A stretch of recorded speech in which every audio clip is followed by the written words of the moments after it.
இப்போ என்ன நடக்க போகுது தெரியுமா? ரோபோ மூலமாக குழந்தை பெற்றுக்கலாம். எவ்வளோ செலவாகும்? 12 லட்சம் ரூபா செலவாகும். இப்போ அடுத்து என்ன வரப்போகுது அப்படின்னு கேட்டிங்கன்னா, இப்போ தமிழ்நாடு மந்திரி சபை இருக்குல்ல, இந்த மந்திரி சபையில் எத்தனை மந்திரிகள் இருப்பாங்க? சுமாராக ஒரு 30-35 மந்திரி இருப்பாங்கன்னு வச்சுக்கோமே. இவர்களெல்லாம் ஊழல் செய்கிறாங்கன்னா இனி மந்திரிலாம் கிடையாது. ஒவ்வொரு துறைக்குமே ஒரு ஏஐ வச்சிடுறது, ஒரு ரோபோ வச்சிடுறது. அதுதான் ஆட்சி செய்யும். நீ இப்போ அதெல்லாம் வரப்போகிறது. அப்படி வந்தோடனே அப்போ முதலமைச்சர் மட்டும் யாராக இருக்கணும்? அப்போ ரோபோ வந்துடும். அதுதான் வெளிப்படுத்துகிற விஷயம் சொல்லுகிறது. அந்தி கிறிஸ்துடைய ஆட்சி வரப்போகிறது சீக்கிரம். இப்போ சபை எடுத்துக்கொள்ளப்படும் காலத்தில் வந்துட்டோம். இப்போ நம்ம இன்னைக்கு பார்க்கறது என்னன்னு கேட்டிங்கன்னா, நம்ம வஞ்சிக்கப்படாதபடி எச்சரிக்கையாக இருக்கணும். என்ன சொல்றது வசனம்? கூடுமான, ஏனெனில் கள்ள கிறிஸ்துகளும் கள்ள தீர்க்கதரிசிகளும் எழும்பி கூடுமானால் தெரிந்து கொள்ளப்பட்டவர்களையும் வஞ்சிக்கத்தக்கதாக பெரிய அடையாளங்களையும் அற்புதங்களையும் செய்வார்கள். இப்போ இந்த அடையாளமும் அற்புதமும், பொய்யான அடையாளமும் பொய்யான அற்புதமும் நடைபெறப் போகிறது. இப்போ நம்ம வஞ்சிக்கப்படாதபடிக்கு எச்சரிக்கையான, கிறிஸ்து அங்கே இருக்கிறார், இதோ இங்கே இருக்கிறார் அப்படின்னு சொன்னால் நீங்கள் நம்பாதீங்க. அதெல்லாம் நம்பக்கூடாது. இப்போ ஏசு எங்கே இருக்கிறாரு அப்படி சொன்னால் நீங்கள் சொல்ல வேண்டிய வார்த்தைன்னா, ஏசு எங்கே இல்லை, எனக்குள்ள தான் இருக்கார். ஏசு எனக்குள்ள தான் இருக்கிறாரு. ஏன்னா நான் தான் அவருடைய ஆலயம், அவர் எனக்குள்ள தான் இருக்காரு. உன் வேலையை பார்த்துட்டு போ அப்படின்லாம் ஏசு எங்கேயும் இருக்க மாட்டார். ஏசு எங்கேயும் இருக்கு அப்படியே நம்பி எங்கேயும் இன்னைக்கு சில சபைகள் சொல்லி கொண்டு இருக்கிறார்கள். சில சபைகள் சொல்லி கொண்டு இருக்கிறார்கள், எங்கள் சபைக்கு வந்தால் மட்டும்தான் நீங்கள் பரலோகத்துக்கு போக முடியும், எங்கள் சபையில் மட்டும்தான் ஏசு கிறிஸ்து இருக்கிறாரு. அதெல்லாம் நம்பாதீங்க. அப்போ நீங்கள் எதை நம்பணும்? கர்த்தருடைய வசனத்தின்படி நடந்தால் எல்லாருமே பரலோகத்துக்கு போகலாம். தெரியுமா உங்களுக்கு? நீங்கள் செய்ய வேண்டியதான் அதான். கர்த்தருடைய வசனத்தின்படி நடந்தால் நீங்கள் பரலோகத்துக்கு போகலாம். சில சபை சொல்லுவாங்க, எங்கள் சபைக்கு வந்தால் தான் நீங்கள் பரலோகத்துக்கு போக முடியும். அதெல்லாம் நம்பாதீங்க. கர்த்தருடைய வசனத்தை நீங்கள் கை கொண்டு கர்த்தரை உண்மையாக ஆராதிக்கிறவரோடு சேர்ந்து கர்த்தரை ஆராதித்தா பரலோகத்துக்கு போகலாம். சரி, கர்த்தர் சோதனை வாசிங்க. 24-25 வாசிங்க. ஏனெனில் கள்ள கிறிஸ்துகளும் கள்ள தீர்க்கதரிசிகளும் எழும்பி கூடுமானால் தெரிந்து கொள்ளப்பட்டவர்களையும் வஞ்சிக்கத்தக்கதாக பெரிய அடையாளங்களையும் அற்புதங்களையும் செய்வார்கள். இதோ முன்னதாக உங்களுக்கு அறிவித்திருக்கிறேன். முன்னதாக நான் உங்களுக்கு அறிவிக்கிறேன். ஆகையால் அதோ வனாந்தரத்தில் இருக்கிறார் என்று சொல்வார்களானால், இதோ வனாந்தரத்தில் இருக்கிறார் என்று சொல்வார்களானால் புறப்படாதிருங்கள். இதோ அறை வீட்டுக்குள் இருக்கிறார் என்று சொல்வார்களானால், அறை வீட்டுக்குள் இருக்கிறார் என்று சொல்வார்களானால் நம்பாதீர்கள். அப்ப இதெல்லாம் நீங்க நம்ப கூடாது. வனாந்தரத்தில் இருக்கிறார், வாங்க ஏசு அங்கே வனாந்தரத்தில் இருக்கிறாரு, அறை வீட்டுக்குள்ள. ஏசு வனாந்தரத்துலையும் அறை வீட்டுக்குள்ளமா இருப்பாரு. ஏசு இருக்கிற இடம் நம்மதான். நம்ம பரிசுத்தமாக இருப்போமானால் அந்த பரிசுத்த தெய்வம் நமக்குள்ளே வாசம் செய்வார். ஆகவே பிரியமான சகோதரே சகோதரி, நீங்கள் வஞ்சிக்கப்படாது இருங்கள். மார்க் 13:21 வாசிக்கல. மார்க் 13:21 வாசி. அப்பொழுது இதோ கிறிஸ்து அங்கே இருக்கிறார், அதோ அங்கே இருக்கிறார் என்று எவனாயிலும் சொன்னால் நம்பாதீங்கள். ஏனெனில் கள்ள கிறிஸ்துகளும் கள்ள தீர்க்கதரிசிகளும் எழும்பி கூடுமானால் தெரிந்து கொள்ளப்பட்டவர்களையும் வஞ்சிக்கத்தக்கதாக அடையாளங்களையும் அற்புதங்களையும் செய்வார்கள். நீங்களோ எச்சரிக்கையாக இருங்கள். நம்ம என்ன செய்யணும்? எச்சரிக்கையா இருக்கணும். இதோ எல்லாவற்றையும் முன்னதாக உங்களுக்கு அறிவித்திருக்கிறேன். அந்நாட்களிலே அந்த உபத்திரவத்துக்கு பின்பு சூரியன் அந்தகாரப்படும், சந்திரன் ஒளியை பெறாதிருக்கும். இதெல்லாம் அதுக்கப்புறம் நடக்கும். நம்ம முதல்ல என்ன செய்யணும்? இந்த நாட்கள் நம்ம பார்க்கறது, நம்ம வஞ்சிக்கப்படாதபடிக்கு என்ன செய்யணுமாமா? எச்சரிக்கையா இருக்கணும். ஏன்னா அன்னைக்கு அநேக விதமான சபை, அநேக விதமான உபதேசம் வந்துருச்சு. வேத புரட்டர்கள் அதிகமாக நாட்களிலே கள்ளப்போதகர்கள் அதிகமாக இந்த நாட்களிலே தோன்றி இருக்கிறார்கள். ஆகவே நாம் வஞ்சிக்கப்படாதபடி எச்சரிக்கையாக இருக்கணும்னா நம்ம என்ன செய்யணும்? முதலாவது வேதத்தை வாசிச்சிருக்கணும். வேதத்தை வாசிச்சிருக்கணும். நீங்கள் வேதத்தை வாசிச்சிருந்தாதான் நான் சொல்கிறது சரியான உங்களுக்கு தெரியும். நான் சொல்கிறேன், ஒரு காரியத்தை சொல்கிறேன் அப்படின்னா, பைபிள்னு ஒரு காரியத்தை சொல்கிறேன்னா அது சரிதானான்னு சொல்லி நீங்கள் தெரிஞ்சுக்கணும்னா நீங்கள் என்ன செஞ்சுருக்கணும்? வேதத்தை படிச்சிருக்கணும். அப்போ நம்ம வஞ்சிக்கப்படாமல் இருக்கணும்னா என்ன பண்ணணும்? வேதத்தை ஒருத்தர் நம்ம சொல்கிறாங்கன்னு வச்சுக்கோமே, நிறைய பேர் வருவாங்க உங்கள் வீடை தேடி. குறிப்பாக யெகோவா சாட்சிகள் என்று சொல்லி ஒரு சிலர் வருவார்கள். இயேசு கிறிஸ்து மரிக்கலை, அவர் தேவனுடைய குமாரனும் இல்லை, அவர் கடவுள் இல்லை, கடவுள் யெகோவா மட்டும்தான் சொல்லி போதிக்கிற ஒரு குரூப்பும் அவங்களை தேடி வருவார்கள். அப்போ அவங்க சொல்கிறதெல்லாம் நம்ம சரின்னு கேட்டுருவோம். காரணம் என்ன? நம்ம வேதத்தை வாசிக்காதனால அவங்க சொல்கிறத சரின்னு கேட்டுருவோம். இன்னும் ஒரு சிலர் வருவாங்க, இயேசுவின் நாமத்தினால, ஒன்லி ஜீசஸ், இயேசு மட்டும்தான், பிதா கிடையாது, பரிசுத்த ஆவியானவர் கிடையாதுன்னு சொல்லிட்டு பிதா மட்டும்தான் சொல்கிற ஒரு குரூப்பும் உங்கள் வீடுகளுக்கு வருவாங்க. அப்போ அவங்க சொல்கிறது சரிதானான்னு சொல்கிறத நம்ம தெரிஞ்சுக்கிறோம்னா வேதத்தை நம்ம என்ன செஞ்சுருக்கணும்? படித்திருக்கணும். அப்புறம் இன்னும் ஒரு சிலர் இருக்கிறாங்க, 7ஆம் நாள் ஓய்வுக்காரர்கள். கேள்விப்பட்டிருக்கீங்களா? செவன்த் டே அட்வென்டிஸ்ட் அப்படின்னா அவங்க வந்து சனிக்கிழமை மட்டும்தான் கர்த்தரை ஆராதிப்பாங்க. சனிக்கிழமை தான் கடைசி நாள், அதே ஓய்வு நாள். நீங்கள் 7ஆம் நாள் கர்த்தரை ஆராதித்தாட்டு நீங்கள் பரவத்துக்கு போகிறோன்னு சொல்கிற குரூப்பும் உண்டு. அப்படி எங்கேயாவது இருக்கா வேதாகமத்தில்? 6 நாள் வேலை செய்யும், 1 நாள் ஓய்வு. இப்போ அரபு கண்ட்ரியில் நீங்கள் போய் இருந்தீங்கன்னாக்கா அங்கே ஓய்வு நாள் என்ன கிழமைன்னு தெரியுமா? நீங்கள் துபாய்க்கோ, ஏமனுக்கோ, ஓமனுக்கோ அல்லது சவுதி அரேபியாவுக்கோ நீங்கள் வேலைக்கு போகிறீங்கன்னு வச்சுக்கோமே, அங்கே ஓய்வு நாள் என்ன கிழமைன்னு தெரியுமா? வெள்ளிக்கிழமைங்க. அப்போ கர்த்தரை நம்ம வெள்ளிக்கிழமை தான் ஆராதிக்கணும். நமக்கு அரசாங்கம் என்னைக்கு ஓய்வு நாள் கொடுக்குதோ அன்னைக்கு கர்த்தரை 6 நாள் வேலை செய்ய, 7ஆம் நாள் ஓய்வு. இதுதான் வேதாகமம். ஆனால் அவங்களுடைய உபதேசம் என்னன்னா சனிக்கிழமை தான் வந்து 7ஆம் நாள், அதில் ஓய்வு இருக்கணும்னு சொல்கிற ஒரு குரூப் உண்டு. இந்த மாதிரி பலவிதமான உபதேசங்களை சொல்லுகிற ஆட்கள் இந்த நாட்களிலே இருக்கிறார்கள். அவர்கள் சொல்வது சரிதானா என்பதை நீங்கள் நிதானித்து அறிந்து நம்ம வேதத்தை படித்திருந்தால் அவர்களுக்கு சரியான பதிலையும் சொல்லி அவர்களை அனுப்பிவிட வேண்டும். ஆகவே நீங்கள் வஞ்சிக்கப்படாதபடிக்கு இங்கே எச்சரிக்கையாக இருங்க. ரோமர் 16ஆம் அதிகாரம் 16 வாசி. ரோமர் 16:16.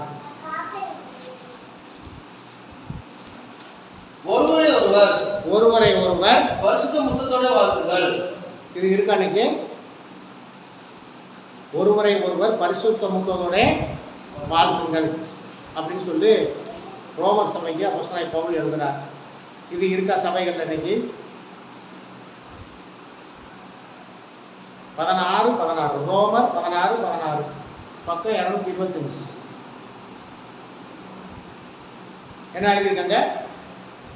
ஒருவரை ஒருவர் பரிசுத்த முத்தத்தோட வாழ்த்துகள், கிறிஸ்துவின் சபையார் உங்களை வாழ்த்துகிறார்கள். கீழே வாசிங்க. அன்றிய சகோதரரே, நீங்கள் கற்றுக்கொண்ட உபதேசத்திற்கு விரோதமாய் பிரிவினைகளையும் இடரல்களையும் உண்டாக்குறவர்களை குறித்து நீங்க என்ன செய்யணும்? எச்சரிக்கையா இருந்து அவைகளை விட்டு விலக வேண்டும் என்று உங்களுக்கு அப்ப நீங்க என்ன செய்யணும்? அன்றிய சகோதரரே, நீங்கள் கற்றுக்கொண்ட உபதேசம் எது? இந்த வேதாகமத்தினுடைய உபதேசம். இந்த வேதாகமத்துக்கு அப்பாற்பட்டு போதிக்கிற எந்த ஒரு காரியமும் மனித உபதேசம். இந்த வேதாகமத்திற்கு அப்பாற்பட்டு சொல்லுகிற எந்த உபதேசமும் மனித உபதேசம், அது தேவனுடைய உபதேசம் அல்ல. அப்ப நீ கற்றுக்கொண்ட உபதேசத்துக்கு விரோதமாய் பிரிவினைகளையும் இடர்களையும் உண்டாக்குறவர்களை குறித்து எச்சரிக்கையாய் இருந்து அவர்களை விட்டு விலக வேண்டும் என்று உங்களுக்கு நான் புத்தி சொல்லுகிறேன். அப்புறம் அப்படிப்பட்டவர்கள் நம்முடைய கர்த்தராகிய இயேசு கிறிஸ்துவுக்கு ஊழியம் செய்யாமல் தங்கள் வயிற்றுக்கே ஊழியம் செய்து. அப்ப அவங்க யாருக்கு ஊழியம் செய்யறாங்களா? யாருக்கு ஊழியம் செய்யறாங்களா? அவங்க வயிற்றுக்கு ஊழியம் செஞ்சுக்கிட்டு இருக்கிறாங்க. அப்படின்னா என்ன? காசு சம்பாதிக்கிறதுக்காக உங்க மத்தியிலே வருவாங்க.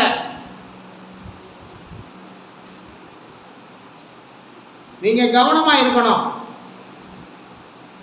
நீங்க உண்மையிலேயே ஆத்துமாக்களை ரட்சிக்க வேண்டும் என்று விரும்புகிறவர்கள் அவர்களுக்கு உண்மையான சத்தியத்தை அறிவித்து விட்டு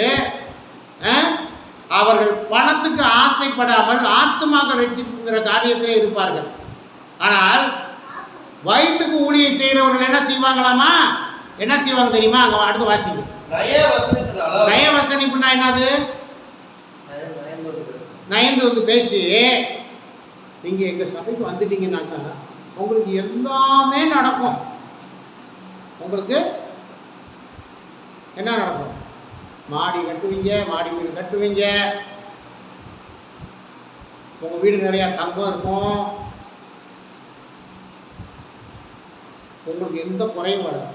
வேதாகமம் அப்படி போதிக்கவே இல்லை. வேதாகமம் அப்படி போதிக்கவே இல்லை. அப்போ நயவசனிப்பு. எங்கள் சபைக்கு வந்தால் மட்டும்தான் பரவத்துக்கு போவீங்க, வேற எங்கேயும் போயிடாதீங்க. நயவசனிப்பினாலும் இச்சக பேச்சுனா என்னது? ஆசை வார்த்தை. ஆசை வார்த்தையை சொல்லுவார்கள். அதெல்லாம் கிடையாது. ஒன்றே ஒன்று, கர்த்தருடைய உண்மையாக இருந்த கர்த்தருடைய பிள்ளைகளாக நாங்கள் சொல்லுகிறோம், நீங்கள் கிறிஸ்துவின் வழியில் நடந்தால் பரலோகத்துக்கு போகலாம். கிறிஸ்துவனுடைய வழியில் நடந்தால் பரலோகத்துக்கு போகலாம்.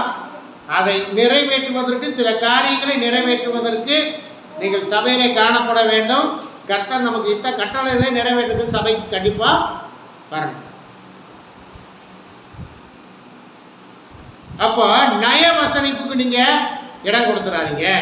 இச்சக பேச்சலுக்கு இடம் கொடுத்துறாதீங்க. கபடு இல்லாதவருடைய இருதயங்களை வஞ்சிக்க.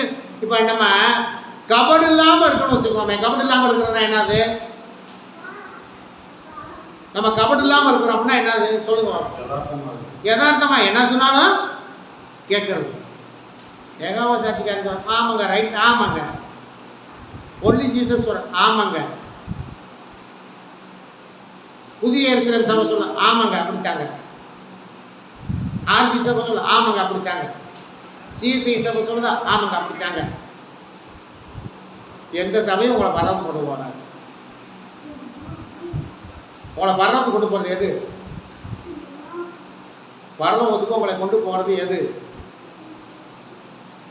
கர்த்தருடைய வார்த்தை. நீங்கள் கர்த்தருடைய வார்த்தையை பின்பற்றி போகணும். அப்போ உங்களுக்கு போதிக்கிறது இந்த வேதாகமத்தில் இருக்குதா? அதை நீங்கள் முதல்ல ஆராய்ச்சி பார்க்கணும். ஒரு அரை மணி நேரம் கர்த்தருடைய வார்த்தையை கேட்குறோம் அப்படின்னா அவர் சொன்னது இந்த வேதாகமத்தில் இருக்கா? வேதாகமத்தில் இருந்தால் நம்புங்க. வேதாகமத்திற்கு அப்பாற்பட்டு சொல்கிறத நீங்கள் நம்பாதீங்க. அந்த மனுஷனையும் நம்பாதீங்க, அந்த கூட்டத்தையும் நம்பாதீங்க. கர்த்தருக்கு சோதரம் வாசிக்கிறோம். உங்கள் கீழ்ப்படுதல் யாவருக்கும் தெரிய வந்திருக்கிறது. உங்களுடைய கீழ்ப்படுதல் யாவருக்கும் தெரிய வந்திருக்கிறது. ஆகையால் உங்களை குறித்து சந்தோஷப்படுகிறேன். ஆனாலும் நீங்கள் நன்மைக்கு ஞானிகளும் தீமைக்கு பேதைகளுமாய் இருக்க வேண்டும் என்று விரும்புகிறேன். அப்ப நீங்க எதுக்கு ஞானியா இருக்கணும்? நன்மைக்கு நீங்க ஞானியா இருக்கணும், தீமைக்கு நீங்க பேதையா இருக்கணும். நன்மைக்கு நீங்க ஞானிகளா இருங்க, பேதைக்கு நீங்க தீமைக்கு நீங்க பேதையா இருங்க. கர்த்தருக்கு ஸ்தோத்திரம். இப்போ பாருங்க, சிலர் சொல்லுவாங்க உங்களை வஞ்சிப்பாங்க. நீங்க இதெல்லாம் வச்சுக்கோங்க. காணிக்கை கொடுக்கணும்னா பரலோகத்துக்கு போக மாட்டீங்கன்னு சொல்லுவாங்க. தெரியுமா உங்களுக்கு?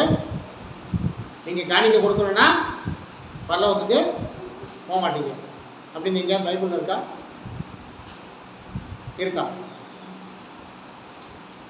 இப்படி போதிக்கிறவன் உங்கள் வீட்டுக்கு வந்தால் முதல்ல அவனை வெளியே போக சொல்லுங்க. காசுங்கிற குறிக்கோளில் எவன் வந்தாலும் அவனை நீங்கள் ஏற்றுக்கொள்ளாது. எங்களுக்கு தேவை உங்களுடைய ஆத்மா. உங்களுடைய ஆத்மா தேவனுக்கு வேணும். எங்களுடைய குறிக்கோள் அதுதான். கர்த்தருடைய குறிக்கோள் அதுதான். ஆனால் இன்னைக்கு ஒரு அநேக எழுப்பி இருக்கிறார்கள். காணிக்க கொடுத்தாத்தான் பரலோகத்துக்கு நீங்கள் போக முடியும் என்று போதிக்கிற போதகர்கள் உண்டு, ஊழியங்கள் உண்டு. அதை நீங்கள் ஏற்றுக்கொள்ளாதீங்க முதலாவது. சரி, அப்போ நீங்கள் அடுத்த வாரம் கேட்ப கர்த்தருக்கு காணிக்க கொடுக்கக்கூடாதா? அப்போ நீங்கள் கேட்கணும், கொடுங்க அப்படின்னா. இப்போ வந்துட்டு நான் நம்ம ராஜேவ வீட்டுக்கு போகிறேன்னு வச்சுக்கோமே, ஜெபம் பண்ணுறேன்னு போகிறேன்னு வச்சுக்கோமே, நான் உங்களுக்கு ஜெபம் பண்ண வந்திருக்கேன், எனக்கு 2000 ரூபா பணம் கொடுங்க அப்படின்னு கேட்கலாமா? அவங்க வீட்டுக்கு ஜெபம் பண்ணுறதுக்காக நான் போயிருக்கிறேன், அவரும் கூப்பிட்டுருக்கிறாரு, நான் போயிருக்கேன், நீங்கள் கூப்பிட்டீங்க, உங்கள் வீட்டுக்கு வந்திருக்கேன், எனக்கு 2000 ரூபா பணம் காணிக்கா கொடுங்கன்னு கேட்கலாமா? கேட்கக்கூடாது. சரி, அவங்க கொடுக்குறாங்க, வாங்கிக்கலாமா? அவங்க கொடுக்குறாம வாங்கிக்கலாமா? வாங்கிக்கலாம். அப்படின்னா அதையும் நம்ம ஆராயணும். அவங்களுடைய சூழ்நிலை என்ன? அவங்க கர்த்தரை ஏற்றுக்கொண்டு இருக்கிறாங்களா? அவங்க கர்த்தருடைய பிள்ளையாக மாறி இருக்காங்களா? அதெல்லாம் நம்ம பார்க்கணும். அப்போ கூட நம்ம அவங்க கொடுக்குறத வாங்கிட்டு வந்துட்டோம்னா என்ன நினைப்பாங்க அப்படின்னு கேட்டிங்கன்னா, 10 இதுவும் ஒன்று, 10 இதுவும் ஒன்று. நான் எங்களுடைய பழக்க வழக்கம் என்னன்னா, யார் வீட்டுக்கு போனாலும் அவங்க சூழ்நிலை என்னன்னு முதல்ல பார்க்கணும். பார்த்துட்டு சரி, அவங்க கொடுக்குறாங்க அப்படின்னா முதல்ல அவங்க கர்த்தரை ஏற்றுக்கொண்டு இருக்கிறாங்களா? அப்போ அவங்க என்ன செய்யணும் அப்படின்னு நான் விரும்புகிறேன்னா, அவங்க கர்த்தரை ஆராதிக்க சபைக்கு வரணும். சபையில் வந்து கர்த்தருக்கு காணிக்கை கொடுக்கட்டும். இதுதான் என்னுடைய விருப்பம். காசு யார் கொடுத்தாலும் வாங்கிக்கணும் அப்படிங்கிறது விருப்பம் இல்லை. சரி, அடுத்து என்ன செய்வாங்கன்னு கேட்டிங்கன்னா, கல்யாணம் பண்ணக்கூடாதுன்னு சொல்லுவாங்க.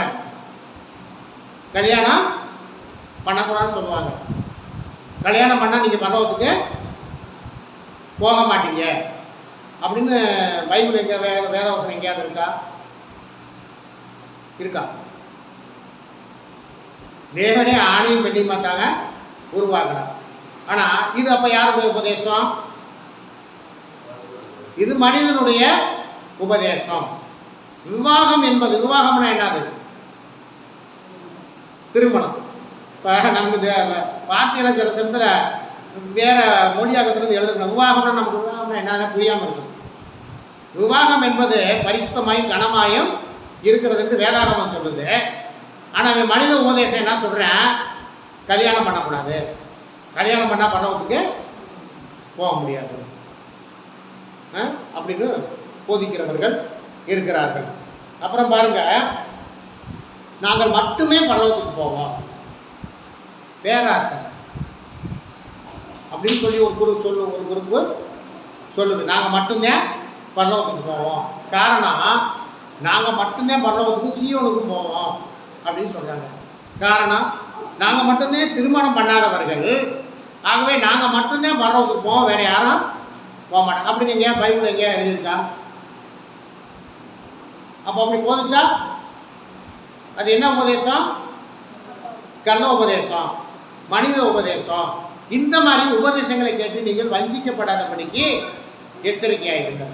இந்த உபதேசம் சொல்லுகிற அந்த டிபிஎம் என்று சொல்லுகிற அந்த சபையினுடைய ஊழியக்காரர், அந்த சபையை ஆரம்பித்தவர் திருமணமானவர்.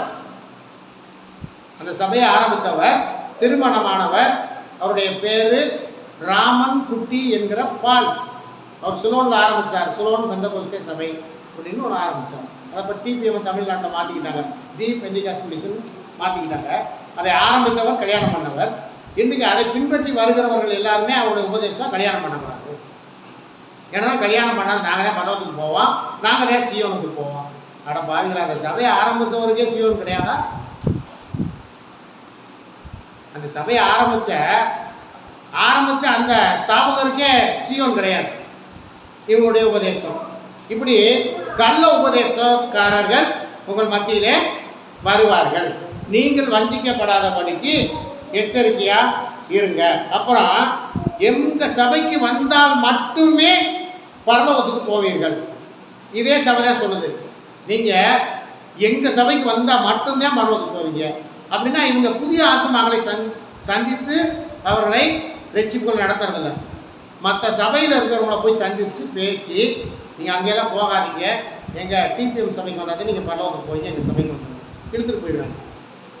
காரணம் என்ன? வேதாகமத்தை சரியாக வாசிக்காதது நிமித்தம், படிக்காதது நிமித்தம் அவருடைய பொய் பிரச்சாரத்தை, பொய் போதகத்தை நம்பி ஜனங்கள் என்று இழுக்கப்பட்டு போகிறார்கள். பாருங்க, இங்கு மட்டுமே கிறிஸ்து இருக்கிறார். அப்போ அவங்க என்ன சொல்லுவாங்க? இங்கே மட்டுமே கிறிஸ்து இருக்கிறார், மற்ற சபையெல்லாம் கிறிஸ்து கிடையாது, அதனால் எங்கள் சபைக்கு நீங்கள் வந்துருங்க அப்படின்னு சொல்லுவாங்க. சொல்லி அநேகரை வஞ்சித்து மற்ற ஆவிக்குரிய சபை மக்களை கொண்டு போய் விடுவார்கள். அப்புறம் சொல்லுவாங்க, கிறிஸ்தவர்கள் சபை மக்கள் மருந்து மாத்திரை எடுக்கக்கூடாது, சாப்பிடக்கூடாது, மருந்து மாத்திரை சாப்பிடக்கூடாது. வேதாகமத்தில் எங்கே இருக்கு? வேதாகமத்தில் எங்கே இருக்கிறது? படித்தவங்க இருக்கிற வேதாகமத்தை இருக்கா? அப்படி இல்லை. கிறிஸ்தவங்க மருந்து மாத்திரை சாப்பிடக்கூடாதுன்னு வேதாகமத்தில் எங்கேயும் சொல்லவில்லை. பிணியாளிக்கு வைத்தியன் தேவைன்னு சொல்லி பைபிளில் எழுதியிருக்கு. அப்போ மருந்து மாத்திரை சாப்பிடக்கூடாதுன்னு சொல்லி போதிக்கிறவன் யாரு? அவன் வந்து கள்ள போதகன், அந்தி கிறிஸ்துடைய உபதேசத்தில் இருக்கிறவன். அவனை நீங்கள் நம்பாதீங்க. அப்புறம் பாருங்க, கன்னியாஸ்திரிகள் அப்படிங்கன்னு சொல்லி கன்னியாஸ்திரிகள் ஊழியம் செய்கிற ஊழியம், கன்னியாஸ்திரிகள் அப்படிங்கிற வார்த்தை வேதாகமத்தில் இருக்கா? இப்போ வேதத்தை படித்தவங்க சொல்லுங்க, கன்னியாஸ்திரிகளாக இருந்து ஊழியம் பண்ணுனாங்க அப்படின்னு சொல்லி வேதாகமத்தில் எங்கேயாவது இருக்கா?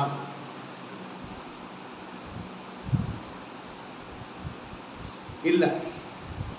அப்போ நாங்கள் தான் வந்துட்டு கன்னியாஸ்திரியாக இருக்கிறோம், நாங்கள் தான் பரலோகத்துக்கு போவோம் அப்படி சொன்னால் அது என்ன உபதேசம்? கள்ள உபதேசம், வஞ்சிக்கிற உபதேசம். அப்போ இதே டிபிஎம் சபையில் அந்த ஊழியக்காரர்களுக்கு கல்யாணம் பண்ண மாட்டாங்க. அவங்களுக்கு வேலை செய்கிறது யார் தெரியுமா? யார்? கன்னியாஸ்திரியாக இருக்கவங்க தான் அவங்களுக்கு வேலை செய்யணும். அந்த ஐயாவை குளிப்பாட்டிலிருந்து, துணிந்து வைக்கிறதுலேருந்து, சோறாய்க்கு போகிறதுலேருந்து எல்லாமே அந்த அம்மா தான் செய்யணும். சரியா? அது சரி. சரியில்லைங்கிறதுக்கு உதாரணம் எங்கே இருக்குது? எலியாவுக்கு வேலைக்காரனாக யாரை வச்சிருந்தாரு? எலியாவுக்கு வேலைக்காரனாக யாரை வைத்திருந்தார்?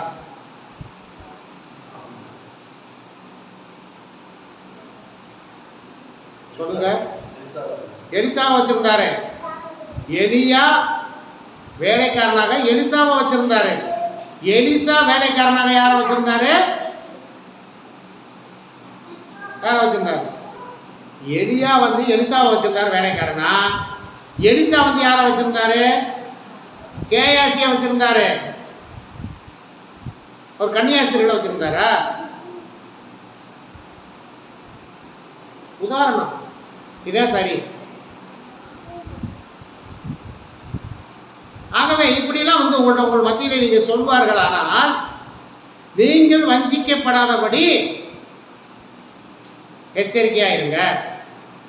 நாங்கள் தான் கன்னியாஸ்திரியாக இருந்து ஊழியம் பண்ணுறோம், நாங்கள் தான் அன்னவர்களாக இருந்து ஊழியம் பண்ணுறோம், நாங்கள் தான் பரலோகத்துக்கு போவோம், எங்களோடு சேர்ந்துட்டிங்கன்னா நீங்கள் பரலோகத்துக்கு வந்துடுவீங்க, நாங்கள் சீயோனுக்கு போவோம், நாங்கள் ஊழியம் பண்ணுற, நாங்கள் கல்யாணம் பண்ணாமல் ஊழியம் பண்ணுறவங்க நாங்கள் சீயோனுக்கு போயிடுவோம், நீங்கள் பரம எருசலேமுக்கு வந்துடுவீங்க. யார்? அந்த சபையில் இருக்கிற விசுவாசிங்க பரம எருசலேமுக்கு வந்துடுவாங்கன்னா அவங்க கல்யாணம் பண்ணாமல் இருக்கிறனால சீயோனுக்கு போயிடுவாங்களாம். பேராசை. ஆனால் பேராசை தமிழில் ஒரு பழமொழிக்கு தெரியுமா? பேராசை பெரு நஷ்டம். கர்த்தருக்கு விரோதமாக, கர்த்தருடைய வேத வசனத்துக்கு விரோதமாக யார் சொன்னாலும் அதை நம்பாதீங்க. இயேசு இங்கே தான் இருக்கிறாரு, எங்கள் சபையில் தான் இருக்கிறாரு, இந்த அறை வீட்டுக்குள்ளே இருக்கிறாரு, வனாந்தரத்தில் இருக்கிறாரு, நம்பாதீங்க. இப்போ இயேசு எங்கே இருக்கிறாரு? இயேசு நமக்குள்ளே இருக்கிறார். நீங்கள் பரிசுத்தமாக வாழ்ந்தீங்கன்னா இயேசு உங்களோட இருப்பார். பரிசுத்தம்னா என்ன? பரிசுத்தம் பண்ண என்ன? கல்யாணம் பண்ணக்கூடாது, அதான் பரிசுத்தமா? உண்மை உத்தமமாய் கர்த்தருடைய வழியில் நடக்கிறதா பரிசுத்தம். கல்யாணம் என்பது, விவாகம் என்பது பரிசுத்தமாயும் கனமுள்ளதாயும் இருக்கிறது. ஆகவே அது இல்லை. இன்னைக்கு நம்மளால கூட என்ன நினைக்கிறேன், கல்யாணம் பண்ணாம தான் பரிசுத்தமானு நினைக்கிறேன். முடியை விரிச்சு போட்டா நான் ஏசுனாருங்கிறேன். முடி வெட்டுறதுக்கு காசு இல்லை, விரிச்சு போட்டேன், நான் என்ன பண்றேன், நான் ஏசுனாருங்கிறேன். நீங்க அந்த அளவுக்கு போயிடுச்சு. ஆகவே கர்த்தருடைய பிள்ளைகள் பாருங்க, வாசிங்கள்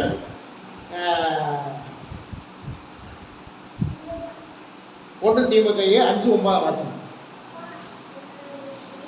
முடிச்சிடலாம், சீக்கிரம் முடிச்சிடலாம். 1 தீமோத்தேயு 5:9. 60 வயதுக்கு குறையாதவளும் 60 வயதுக்கு குறையாதவளும் ஒரே புருஷனுக்கு மனைவியாய் இருந்தவளுமாகிய பிள்ளைகளை வளர்த்து அந்நியரை உபசரித்து பரிசுத்தவான்களுடைய கால்களை கழுவி உபத்திரவப்படுகிறவர்களுக்கு உதவி செய்து சகலவித நற்கிரியைகளையும் ஜாக்கிரதையாய் நடப்பித்து இவ்விதமாய் நற்கிரிகளை குறித்து சாட்சி பெற்றோருமாய் இருந்தால் அப்படிப்பட்ட விதவையை விதவைகள் கூட்டத்தில் சேர்த்துக் கொள்ள வேண்டும். சபையில விதவை கூட்டம்னு ஒரு கூட்டத்தை நீ சேர்த்துக்கலாம். விதவைனா யாரு? கணவனை இழந்தவங்க விதவை. அவங்களும் நீ சபையில நீ சேர்த்துக்கலாம். ஆனா அவங்க வயசு என்னவா இருக்கணுமா? வேதவசனம் சொல்லுது 60 வயசா இருக்கணும். ஆனா அவங்களுக்கு சில இதெல்லாம் கொடுத்துருக்கிறார். பிள்ளைகளை வளர்த்து அந்நியரை உபசரித்து பரிசுத்தவான்களுடைய கால்களை கழுவி உபத்திரப்படுவர்களுக்கு உதவி செய்து சகலவித நற்கிரிகளையும் ஜாக்கிரதையாய் நடப்பித்து இவ்விதமாய் நற்கிரிகளை குறித்து நற்சாட்சி பெற்றவர்களுமாய் இருந்தால் அப்படிப்பட்ட விதவைகள் கூட்டத்தில் சேர்த்துக்கொள்ள வேண்டாம். இளம் வயதுள்ள விதவைகளை அதில் சேர்த்துக்கொள்ளாத.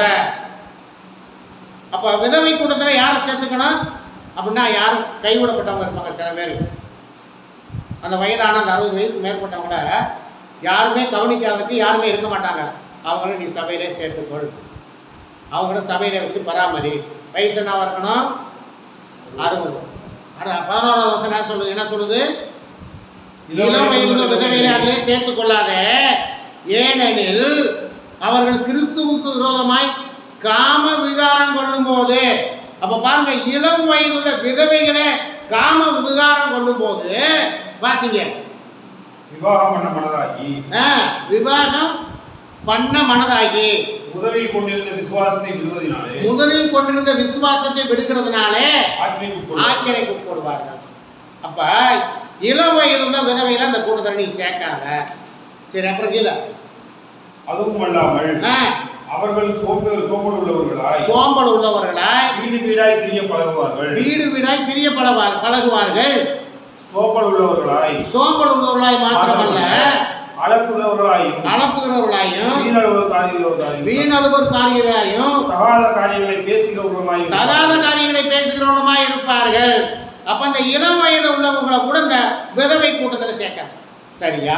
இளம் வயது உள்ள விதவைகளை சேர்க்கலைன்னா நீ கல்யாணமே ஆகாத 20 வயசு 25 வயசு உள்ள பிள்ளைகளை நீ கன்னியாஸ்திரி சொல்லிக்கொண்டு நீ உன்னுடைய சபையிலே கூட்டிக் கொண்டு வைத்துக்கொண்டு நான் ஊழியம் செய்கிறேன், நாங்கள் உத்தமமாக இருக்கிறோம், உண்மையாக இருக்கிறோம் என்று எப்படி சொல்ல முடியும்?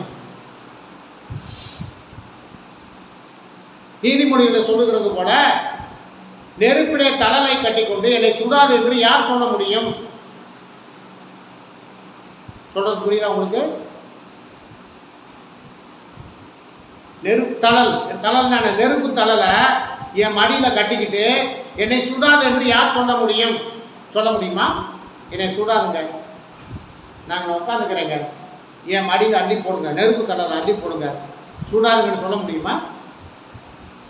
அப்போ கல்யாணமாகாத ஒரு கன்னியை உன் கூட நீ வைத்துக்கொண்டு நாங்கள் சுத்தமாக இருக்கிறோம் என்று எப்படி சொல்ல முடியும்? இவர்களெல்லாம் வஞ்சிக்கிற கூட்டம். வேதம் அப்படி எங்கேயும் போதிக்கவே இல்லை. இதை எடுத்துக்காட்டு இப்படித்தான் இருக்குதுங்கிறது தான் உங்களுக்கு நான் எடுத்து சொல்லுகிறேன். ஆகவே நீங்க வஞ்சிக்கப்படாதபடி எச்சரிக்கையா இருங்க. ஏன்னா காலம் கடைசி ஆயிடுச்சு. கூடுமானால் தெரிந்து கொள்ளப்பட்டவர்களே வஞ்சிக்கத்தக்கதாக. இப்ப ஒழுங்க சபைக்கு போய் ஒழுங்க கர்த்தரை ஆராதித்து கொண்டிருப்பார்கள். அவர்களை வஞ்சிப்பதற்கு பிசாசு எந்த வடிவில் வருவான் தெரியுமா உங்களுக்கு? விசுவாசிக்கிற அடையாளத்தில் வருவேன். ஒளியின் வேஷத்தை தரித்தவனாய் வருவேன். ஒளியின் வேஷம்னா என்னது? ஒளி யாரு? நம்ம ஆண்டவராய் இயேசு கிறிஸ்து ஒளி. அந்த ஒளியின் வேஷத்தை தரித்து கொண்டவர்களாய் இவங்க மத்தியில வருவாங்க. இதெல்லாம் ஏன் உங்களுக்கு சொல்லுகிறேன் அப்படி என்றால், வேதம் நமக்கு என்ன போதிக்கிறதோ அதை நீங்கள் பின்பற்றுங்கள். மனித உபதேசத்தை நீங்கள் பின்பற்றாது இருங்கள். வாசிங்கள், மத்தேயு எழுதின சுவிசேஷம் 11:7 வாசிங்க. மத்தேயு எழுதின சுவிசேஷம் 11:7-8 வாசிங்க. அவர்கள் போன பின்பு இயேசு யோவானை குறித்து ஜனங்களுக்கு சொன்னது என்னவென்றால் எதை பார்க்க வனாந்தரத்துக்கு போனீர்கள்? காட்டில் அசையும் நாணலையோ? அளவென்றால் எதை பார்க்க போனீர்கள்? மெல்லிய வஸ்திரம் தரித்த மனிதர்களையோ?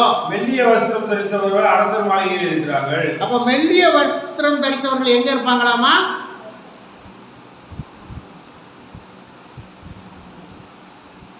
மெல்லிய வஸ்திரம் இருக்கிறவங்க இங்க யாரு இருக்காங்க தெரியுமா?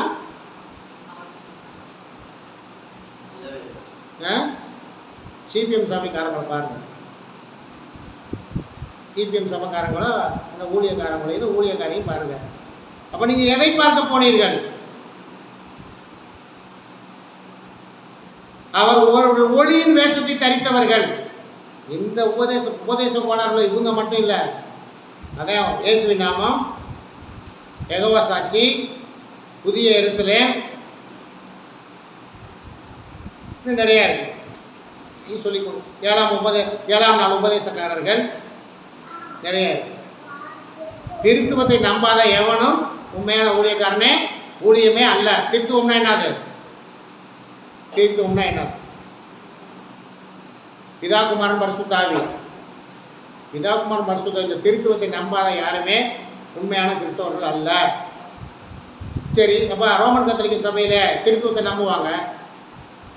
அப்போ அதை ஏற்றுக்கொள்ளலாமா? அவர்கள் செய்கிற காரியம் என்ன? அவர்கள் கிறிஸ்தவத்துக்குள்ளேயே வரமாட்டேங்கிறாங்க. அவர்கள் விக்கிரக ஆராதனை பண்ணுகிற சிலை வழிபாடு பண்ணுகிறவர்களாக இருக்கிறார்கள். அவர்கள் சத்திய வசனத்தை கைகொள்வதே இல்லை. எல்லாமே அங்கே தலைகீழ். ஞானஸ்தானம் கொடுக்கறதுல இருந்து எல்லாமே தலைகீழ். இப்படி திருத்துவத்தை நம்பியும் கர்த்தருடைய வழியில் நடவாதவர்களும் இருக்கிறார்கள். கிறிஸ்துவத்தை நம்பாமல் கள்ளப்போதகம் பண்ணுகிறவர்களும் இருக்கிறார்கள். ஆகவே நீங்கள் எச்சரிக்கையாக இருங்கள். வாசியுங்கள். ஒரே ஒரு வசனத்தை மட்டும் வாசித்து நம்ம கலந்து போகலாம். எபேசியர் 4:14 வாசிங்க. எபேசியர் 4:14.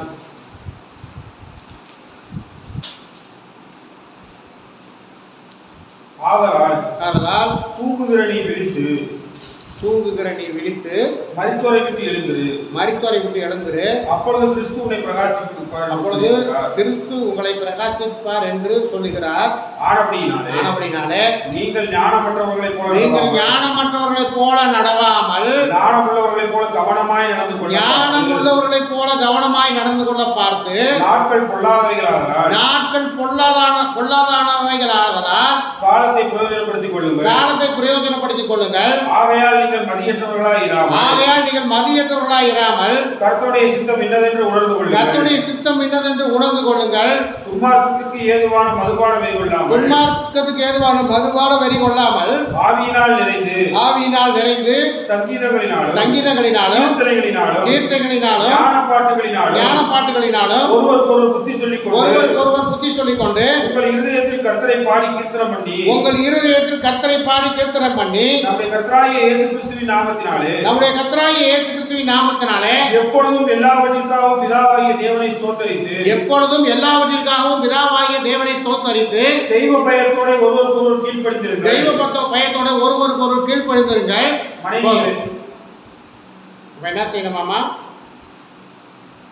அதனால் நீ தூங்குகிற நம்ம கிறிஸ்தவ வாழ்க்கை தூங்குற வாழ்க்கையா இருக்கக்கூடாது. விழித்து மரித்தோரை விட்டு எழுந்துரு, அப்பொழுது கிறிஸ்து உங்களை பிரகாசிப்பார் என்று சொல்லி இருக்கிறார். ஆனபடினாலே நீங்கள் ஞானமற்றவர்களைப் போல நடவாமல் ஞானம் உள்ளவர்களை போய் கவனமாய் நடந்து கொள்ள பார்த்து, நாட்கள் பொல்லாதானவைகள், இன்னும் வரும் நாட்கள் பொல்லாதானவைகள், ஆதலால் காலத்தை பிரயோஜனப்படுத்திக் கொள்ளுங்கள். இன்னும் நிறைய காரியம் இருக்கிறது. 2 பேதுரு 2:13 மட்டும் வாசிங்க. 2 பேதுரு 2:13.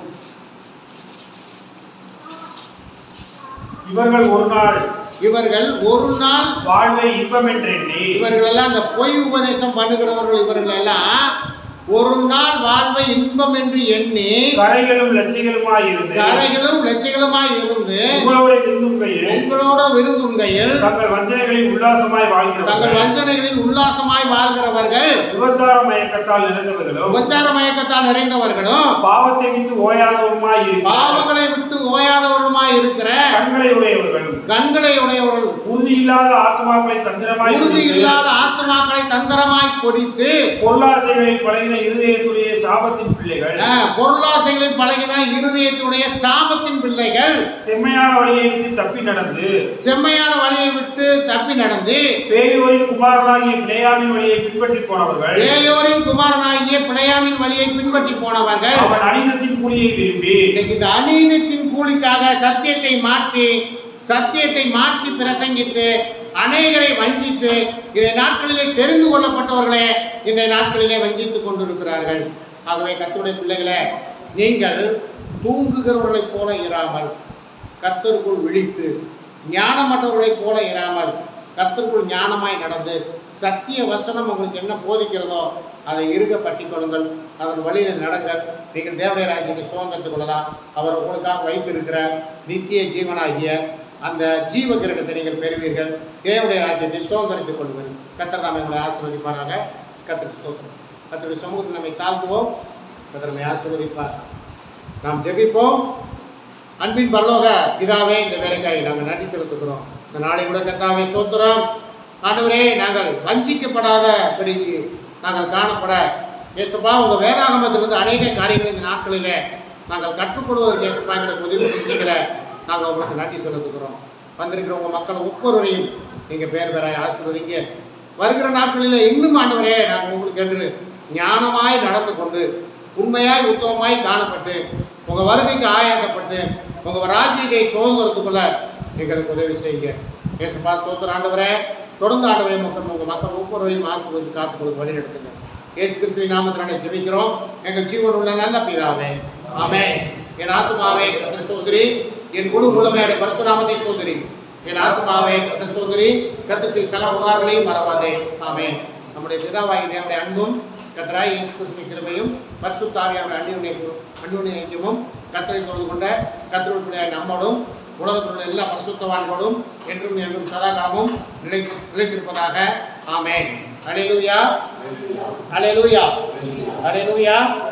கர்த்தர் தாமே நிறைய ஆசீர்வதிப்பாராக. கர்த்தருக்கு ஸ்தோத்திரம்.